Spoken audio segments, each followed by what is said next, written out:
രാജുവുമായിട്ട് cinema ചെയ്യുക എന്ന് പറയുന്നത് എനിക്ക് തോന്നുന്നു, എനിക്കറിയില്ല, എന്നെ ഭയങ്കര ഇഷ്ടമാണ് എന്ന് എനിക്ക് തോന്നുന്നു.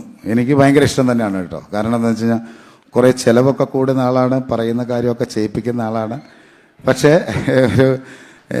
ശരിക്കും ലൂസിഫർ എന്ന് പറഞ്ഞ സിനിമ ചെയ്തുകൊണ്ടിരുന്നപ്പോൾ ആ സിനിമ എടുക്കാൻ വേണ്ടി എനിക്ക് വേറെ ഒന്നും വേണ്ട, എപ്പോഴും ഒന്നും വേണ്ട, സിനിമയ്ക്ക് മാത്രം മതി, സ്വന്തമായിട്ടൊന്നും വേണ്ട. പക്ഷെ ആ സിനിമയ്ക്ക് വേണ്ടി ചോദിക്കുന്ന കാര്യങ്ങൾ ചിരിച്ചു നിന്ന് കൊടുക്കണം, എപ്പോഴും സന്തോഷത്തോടെ നിന്ന്. അപ്പം ഞാൻ സിനിമ നിർമ്മിക്കുന്ന സമയത്ത് രാജുവിൻ്റെ അടുത്ത് അണ്ണൻ മുമ്പ് പൊക്കോ, ഞാൻ പുറകെ നിന്നോളാം. പക്ഷെ ആ പുറകെ നിൽപ്പ് ലൂസിഫർ എടുക്കുന്ന സമയത്ത് നമ്മൾക്കിടെ കയ്യിൽ നിന്ന് പോയി വേറൊരു തലത്തിൽ പോയി. പക്ഷെ ദൈവം ഒരുപാട് ഭാഗ്യം തന്നു. ആ ഭാഗ്യം തന്നതിന് ശേഷം എന്താ പറയുക, അപ്പം ഞാൻ ഇടയ്ക്ക് മുരളിച്ചേൻ്റെ അടുത്ത് ചോദിക്കും, ഈ എമ്പുരാൻ്റെ ഷൂട്ടിംഗ് നടക്കും, എന്തോ എഴുതി വച്ചിരിക്കുന്നത്, ഏത് രാജ്യത്തോട്ടാണ് പോകുന്നത് എന്ന് ഞാൻ ചോദിക്കാറുണ്ട്. പക്ഷെ രാജുവിൻ്റെ അടുത്ത് ഒരിക്കലും ചോദിച്ചിട്ടില്ല. ഇടയ്ക്ക് പറയും, എന്നെ നോക്കിക്കോളണം കേട്ടോ എന്ന്. അങ്ങനെ മാത്രമേ പറയാറുള്ളൂ. അപ്പോൾ സുപ്രിയയെക്കുറിച്ച് ഒരു വാക്ക് പറയാനുണ്ട്. ആൻ്റണി, 2 വർഷമായിട്ട് എനിക്ക് രാജുവിനെ കാണാൻ കിട്ടുന്നില്ല, എല്ലാ സമയത്തും നിങ്ങളുടെ സിനിമ എന്ന് പറഞ്ഞാണ് പോകുന്നത് കേട്ടോ എന്ന് പറയും. അപ്പം ഞാൻ പറയും, ഇത് ഞങ്ങൾ ഒന്നിച്ച് എവിടെയോ എത്തും, ആ കൂട്ടത്തിൽ ഞങ്ങളുടെ കൂടെ കട്ടയ്ക്ക് പിടിച്ചങ്ങ് പോരെന്ന് പറയും.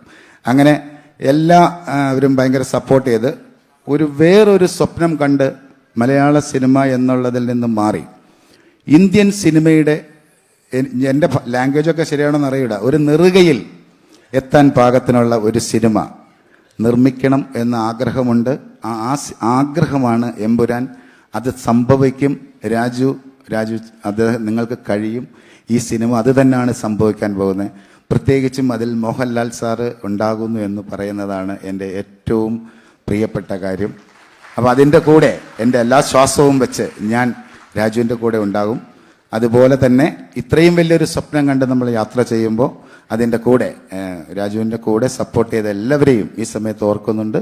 ഞങ്ങളുടെ ഈ യാത്രയ്ക്ക് ഏറ്റവും കൂടുതൽ ശക്തി എന്ന് പറയുന്നത് ഇത് നമ്മൾ ഉദ്ദേശിക്കുന്ന പോലെയല്ല. ഈ സിനിമയുടെ എന്ത് ചെലവായി എന്ന് ആരെങ്കിലും ചോദിച്ചാൽ പറയാൻ പറ്റില്ല, കാരണം കള്ളം പറയുന്നതാണെന്ന് പറയും. അത് കാരണം ഞാൻ ആരോടും പറയുന്നില്ല, പറഞ്ഞിട്ടുമില്ല.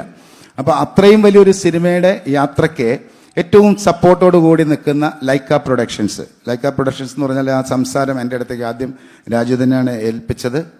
ഇങ്ങനൊരു ഡിസ്കഷനുണ്ട്, നമുക്കൊന്ന് സംസാരിച്ച് നോക്കുമെന്ന് പറഞ്ഞു.